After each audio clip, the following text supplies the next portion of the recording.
Señor Sagasti, buenas tardes, gracias por estar con nosotros en Encendidos.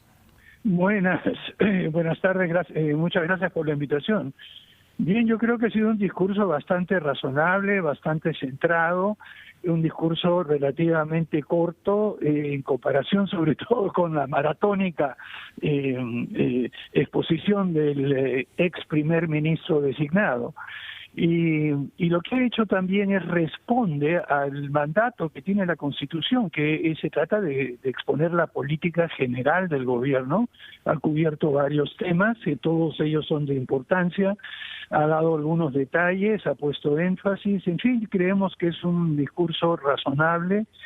Y lo que sí me preocupa es si es que lo logra, y eso fue lo que tratamos de hacer en la exposición que hice, constituirse en un punto de inflexión en las relaciones entre el Ejecutivo y el Congreso, de tal manera de tener mucho más convergencia, colaboración, intercambio, y no estar así como perro y gato como hemos estado anteriormente en estos últimos meses.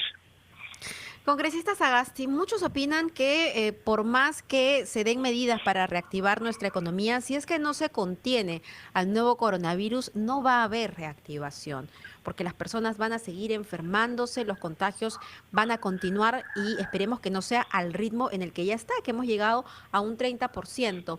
¿A usted le ha quedado claro cuál es la estrategia que va a seguir este gabinete en la lucha contra el virus? Mire, creo que perfectamente claro no está, pero se ha puesto énfasis en las medidas preventivas y también se ha puesto énfasis en dotar a las diferentes regiones de los equipos médicos, de los hospitales, de las plantas de oxígeno y todo eso. Yo creo que hay una toma de conciencia. El problema es un problema casi imposible de resolver, así como la cuadratura del círculo. A cada momento recibimos en el partido planteamientos de muchos empresarios, de personas, de trabajadores y todo, que ven en las restricciones que serían necesarias para impedir el contagio una muerte segura de sus empresas, de sus emprendimientos, de sus actividades económicas. ¿Cómo encontrar ese balance de tal manera de que no tengamos una realmente tragedia sanitaria aún mayor, pero al mismo tiempo no tengamos una tragedia económica de proporciones que ya lleva a millones de peruanos al desempleo? Ese es el problema dificilísimo de resolver.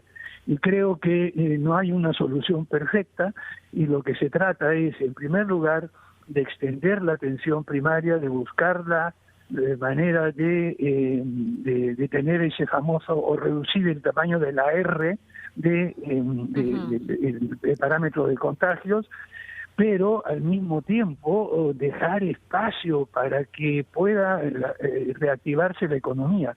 Lo que eso requiere es una cosa extremadamente difícil, que es una disciplina personal de usar las mascarillas, de mantener la distancia. De acuerdo, pero usted dice que es algo imposible de lograr. De hecho, para eso están ahí las autoridades, para que de alguna u otra manera tengan una estrategia clara, ¿no? Porque si no, podríamos estar en medio de esta situación por muchísimo tiempo. Mabel, no es imposible, pero lo que requiere es un equilibrio muy cuidadoso.